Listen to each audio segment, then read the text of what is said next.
Matapos ang pagdinig ng Senado kay Davidson Bangayan o David Tan hinggil sa malawakang rice smuggling sa bansa, agad din siyang inaresto ng NBI para naman sa kasong electricity pilferage. Ayon kay DOJ Secretary Laila De Lima na ayon sa inilabas na warrant of arrest ang pagkakaaresto kay Bangayan.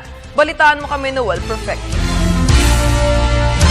Matapos na dalhin sa NBI-NCR headquarters para makunan ng mugshots, fingerprints, blood pressure at legal assistance mula sa kanyang mga tagapagtanggol, agad na dinala si Davidson Bangayan aka David Tan ang umano'y numero 1 financier at rice smuggler sa bansa sa Manila RTC para makakuha ng bail na kinakailangan sa warrant of arrest para sa kasong electrical pilferage na isinampa laban sa kanya ng lungsod ng Caloocan ilang taon na nakalilipas.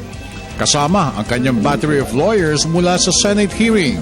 Dito, pinasasampahan din siya ng kasong perjury matapos na makakita ng dahilan ng komite ng Senado para hainan ng reklamo si Davidson Bangayan alias David Tan. Samantala, posibleng imbitahan rin ng mga otoridad ng mga kilala mga smuggler sa bansa na lumili ng agricultural product para magbigay liwanag sa ginagawang investigasyon ng Fact-Finding Committee ng Senado. Maliban sa hinihinalang kuntsabahan sa mga opisyales ng National Food Authority at ng Bureau of Customs, susubukan rin na alamin ang tunay na pagkatao ng mga isang Martin ng Cebu at isang Taguba na humahanay rin sa nasabing katiwalian.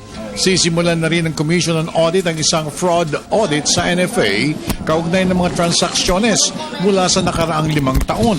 Ang fraud audit ay isang special audit na ginagawa ng COA kapag nakakita ito ng katiwalian na umiiral. Para sa Telebisyon ng Bayan, ako naman si Noel Perfecto.